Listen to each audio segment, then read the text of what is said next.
Welcome back to Reconfiguring Reality. I'm Laura, On the Jericho. and today we're going to do a check in with Jericho.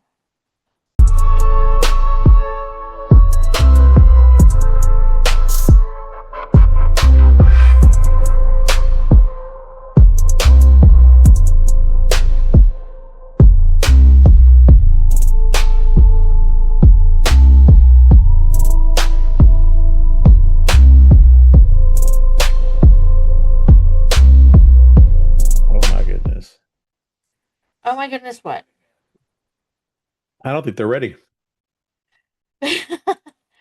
Well, why is that? You get inside my head, you may never get out. Okay, well, let me do something real quick. Let me see. Last year we did a check in with Hmm. Chesh and with Jess. So Chesh's was in April of last year, and then Jess we did in June. Hmm. So we're coming in with your check in, and yeah, this could be a scary one. I mean, a fun one. It is the February. The February. So Yes, ma'am. I'm going to ask you first. How do you feel about the podcast? How did you get involved? What are your thoughts?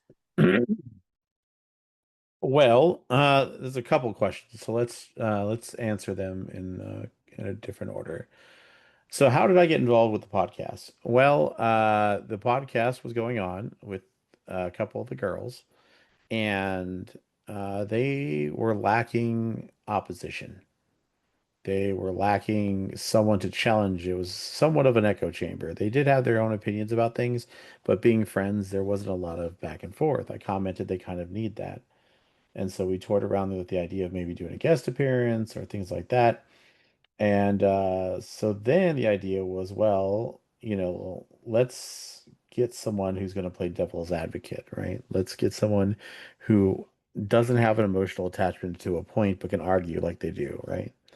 And so that's kind of where I came in at. I was the eccentric, knowledgeable, and often I will say confrontational one of the group.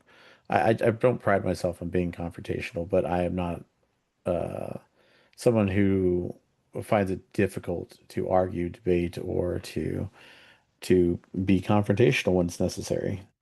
I've never had any stigma about being afraid of speaking my mind or the truth. So.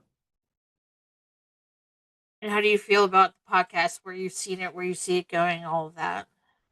So initially, I thought we were doing okay. I still feel like it's uh, a little bit hobby and less of a full-on let's make this a production. That's not Mhm. necessarily a bad thing. It's just sort of where we're at, right? Because we have a lot of lofty ideas and some things on the pipeline people talk about. But being Like the the voice of Patreon. reason, yeah, it's just I know the logistics behind where how do we get from A to B. And I think the idea is more attractive than the work that follows it. That isn't to say that we're not going to make stride or progress, just saying that I think as we progress forward, there are going to be a lot of challenging times in order to really push us to that next level. And one of those challenges is the fact that none of us really do social media. That is correct. I avoid social media like the plague for the most part, but it is a necessity for getting your name out there for drawing an interest in advertisements.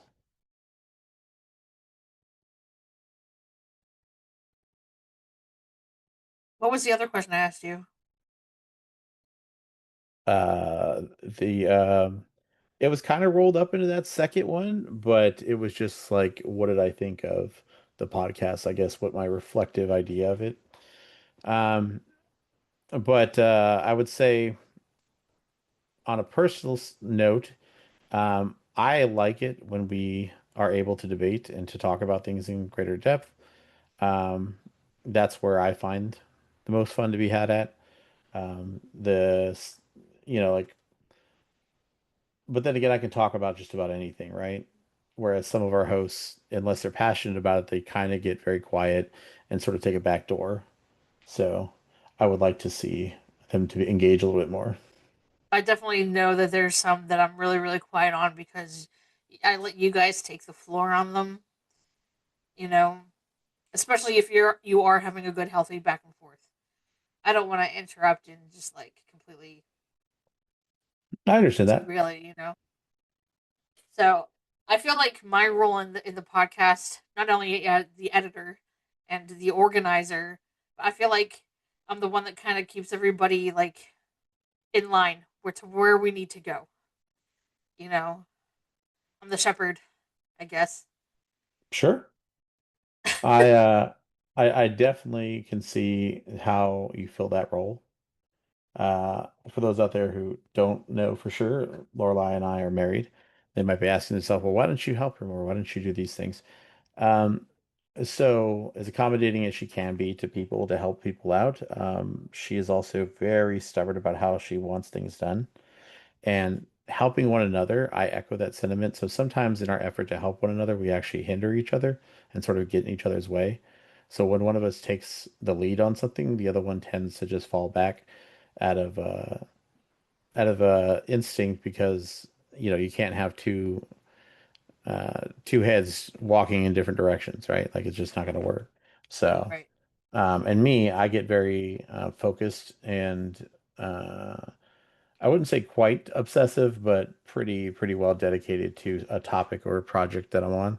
So I know I would want to do things my way, and it doesn't mean my way is the best way, but from my perspective, it may be the best way, and I don't want that to create conflict. So I let her do the lion's share of the And direction and focus.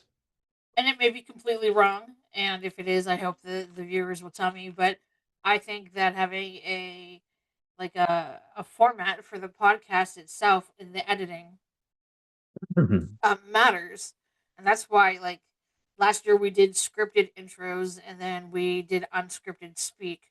Where this year we're kind of just like ab libbing the intro and whatever comes to our mind at the time I don't and think not ad-libbing doing is bad, but I think it has its place, right? Even the greatest comedian or actors, they still need to be reined in because sometimes they can just go too wide or too long, and it's not like they're trying to do that, but it's just if you're letting them riff or doing whatever, you know what I mean?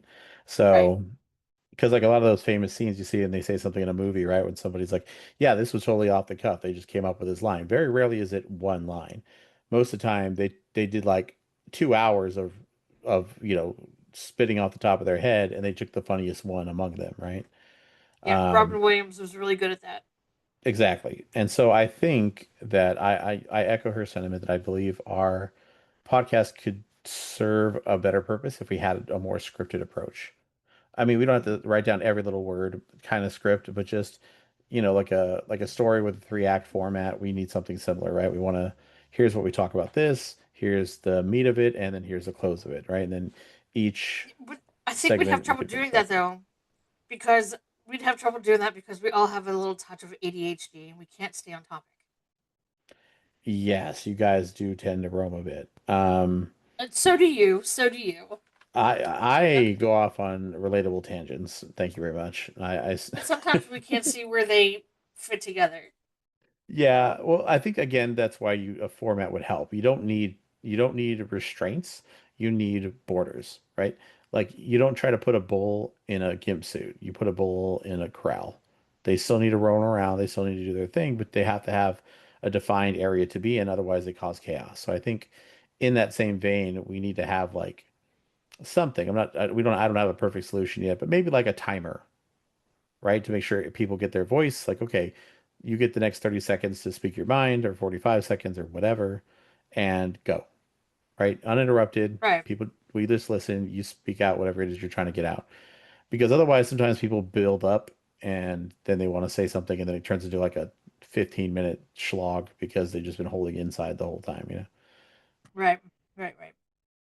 Not saying that's the Okay. solution, throwing it out there. Okay. Well, moving on from the podcast, how you doing? Okay. Personally, I'm doing all right. I mean, always could be doing better, right? But getting there. Physically, I'm not dying, so that's good. Good for both of us. Emotionally, I'm doing okay. Mentally, better than I have been. Well, that's good. And Uh, I think life is just life, right? So anybody who's lived in the last decade can attest to it's enough stress for any one person to handle. Um, outside of that, I'm trying to uh, figure out what I want to do with my online presence if I want to expand it. Because just like with my streaming and Twitch and things like that, like if I really want this to ever be anything, which I'm not saying I do, but I have to make more of an investment and commitment than I am. Not just time wise, but also like financially. I need to like get an avatar or start doing face cam streams or something and change my setup around. And then I have to like put decorations in the back. It's a whole production thing, right? Like it'd be nice if just someone with money came along and be like, Jericho, we love a lovable asshole. Here you go. Here's money. Go act. And I'd be like, sweet. Right. But I don't see that happening anytime soon. So, That especially not here. yes, I don't believe podcasting is the way to get drafted. It could be. Maybe I'm not a showbiz type, so maybe. But I meant Missouri. oh, I mean, the thing is, like, if I was a big streamer, right, air quotations big, then I would have to move to like LA or somewhere where I could gather around those things and be around stuff more. It also depends on the type of streaming you're doing, right? You don't necessarily have to commit to being around those things if one, you have the funds to travel, and two, if you're like the Burt Peanut guy thing, whatever his name is, the one that's like playing Arc Raiders and all that stuff, right? Yeah, Like he's got his avatar and he can do it from home and he doesn't care. Even when he wins an award, he doesn't actually show up in person. He just shows a video of the peanut guy talking, right? Like, so depending on what your stick or your gimmick is, you don't really have to do all that, but you still have to have the software to do that. You still have to have like he changes his little outfits on his peanut and all that. You know what I mean? That isn't just something you could buy as a package, right? You have to like pay for things and whatnot. So, and I just don't think I would have to quit my job to become a professional streamer, and I do not have the audience or following for that. So, I don't think I can afford that right now. yeah. Now, if I just miraculously take off and I'm the next PewDiePie and suddenly I got 10,000 viewers a stream, then, hey, yeah, I'd quit my job in a heartbeat, but I don't think that's happening. And where do they find you? You're streaming. Where do they find you? The only place to stream, which is Twitch, you know, look up Jericho Ryax. That's JARICORIAX. And what Not type of games do you play? I play all types of games, but more specifically, often playing multiplayer games, survival games. We do Warhammer, Darktide, Space Marine 2. We do Warframe. We do World of Warships. We've done The Forest. We've done so many different games, DVD, and yeah, just pretty much anything that strikes our fancy. And more recently, we have been streaming, or at least I have been streaming, GTA 5 RP. We do that on Okay. Mondays and Fridays from 5 till whenever. Okay. Usually 5 to 10. So, what else do you want the viewers to know about you? Hmm. Let's see. I'm a Taurus. I like long walks of solitude without people around. Um, I love Mexican food. I happen to be Mexican, so that makes that easy. Uh, I have an inherent need for the truth and let's see what else. I am a man of the cloth, of faith. However, I am not a Bible thumper. So if you don't usually hear me talk about it very often, not because I don't believe in it or I don't like talking about it. It just some people find that to be an awkward subject, kind of like politics. So although I'm not I don't know. afraid of I was conflict, I don't invite it either. I was surprised to hear that you were a man of faith. A lot of people are when they hear things that come out of my Yeah, mouth. yeah. Like it threw me for a loop because I was like, no, no, not this man that I've been talking to for months. Did not pick it up. It was very interesting to me. Yeah, it's part of that duality that makes the me. My Yeah. persona, the Jericho, for example, is one half of my personality.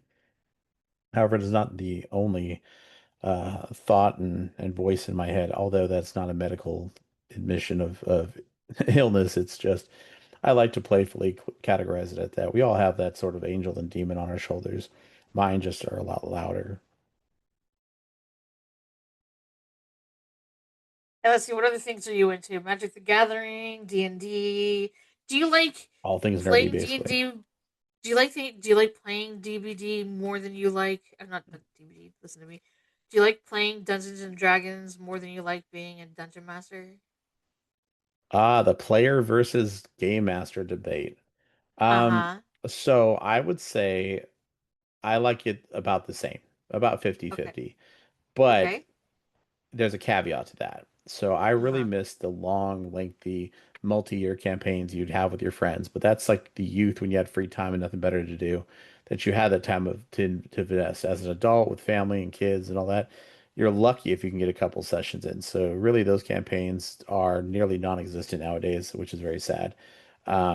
Keeping a group together is tough, especially because in person is the way to do it, and online, although works as a substitute, it's kind of like sugar-free cookies. Like, sure, it's a cookie by definition, but it's not gonna taste the same. You know what I mean? It's very hard Uh, to stay focused online. yeah, there's too many online distractions. People are on their phones, Discord, YouTube, whatever. Um, as a player, I will say I do enjoy being a player. However, I was sort of forged in the fires of it was the GM against me. Multiple GMs I had growing up were very assholish, and it was felt like a survival of the fittest. It was like playing the Hunger Games, or what's that one? The I can't remember the name of it now. It's the famous Korean show where they're like in a death game show. I can't remember what the name of it was, but it's like that. It's on That's the what it tip was. of my tongue. Or Squid Games. Squid Games. Yes, it was like Squid Games in every freaking role playing game I was in. And it got so bad, like I could get a +1 longsword, you got a +1 longsword, but somehow yours was more powerful than mine. Like, and the arguments I got was that I was too good of a role player. I was too creative or too Charismatic. smart, and so therefore I was had to be nerfed essentially. And I'm like, and I wasn't even like Ugh. a power gamer. In fact, I liked playing the underdog, the Goku character of let me train or overcome the challenge, right? Uh Not huh. the blow up the world Goku character, but um, the problem with that is I've sort of like a war vet with PTSD. When I go into campaigns, I can't help but feel like I'm in a survival scenario. I grab things that other people think are useless because I have creative ways to use them. I have, like I played a zombie game one time and I was playing a half zombie character, and the zombies would ignore me as long as I didn't do anything hostile. Um, so the thing is, they have to see you, right, for that to happen. So I go into his house and I go up behind. I found like some trash bags, and they're like, "Why would you scavenge trash bags?" And I'm like, "Man, you people are dumb." I'm like, "Okay." So and then You I never found know some when you're gonna need it. right that did so many uses for a trash bag, and so I found some canned goods. I put the canned goods in the trash bag and made a simple shillelagh, right? Just I'm clubbing people. So I'd go up behind zombies and I'd smack them in the back of the head with this thing. If it didn't kill them, they'd of course turn around because they're like, "Who the hell just hit me?" And when they turned around, I would also turn around at the same speed and start moaning and looking around because they saw me as a zombie. So then they'd be confused because they're like, "Who the hell hit me?" And I'd be like, "I don't know. Who the hell hit you?" And then they go back to just shambling around, and then I'd smack them in the back of the head again. I just rinse and repeat till I cleared out of the house.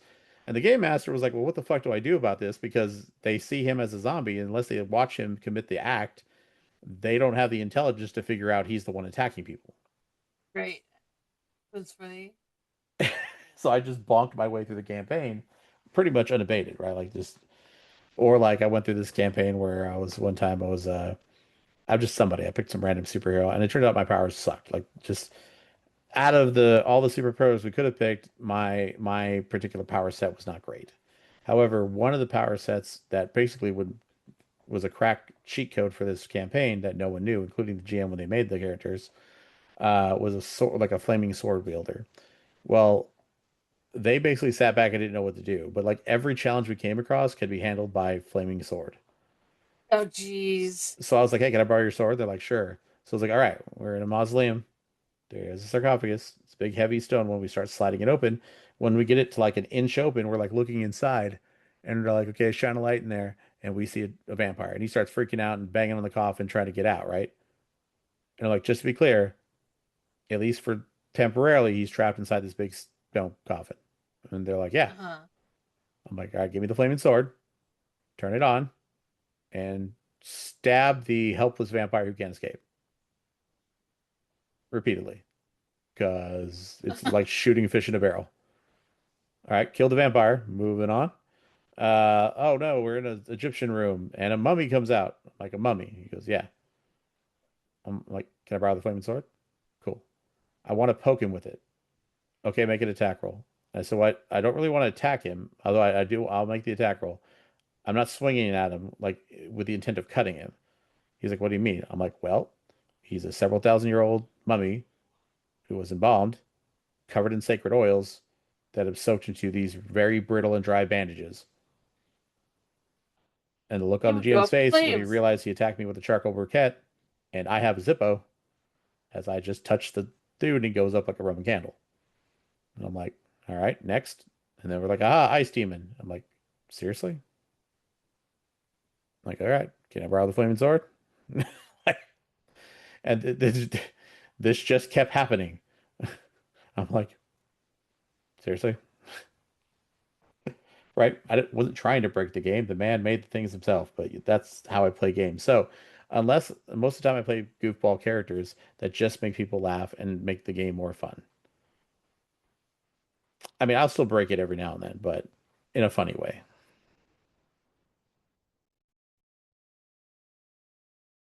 Great. I don't know what else if you wanted to talk about anything else. Let's see. I'm a gamer. We already kind of established that. Besides that, yeah. I'm our resident nerd and knowledge gremlin. So a lot of times, a lot of these facts and figures, are things that I've researched or studied on my own long before we ever came to the topic. But we do occasionally pull up, sites and sources just to make things a little easier to point to later. But yeah, other than that, that is a quintessential me. I mean, there's a lot to be told. My history and past is deep and quite exotic. There's a lot of things I could talk about, but since we only have one of these things once in a blue moon, you have to wait till the next one to hear all that cool stuff, or at least a portion of it. And thank you so much for um, chatting with us. And Of that is going to be course. it for today's podcast. So don't forget to comment, like, subscribe, share Yep. us, come back, and we will see you next time. So, goodbye. Bye.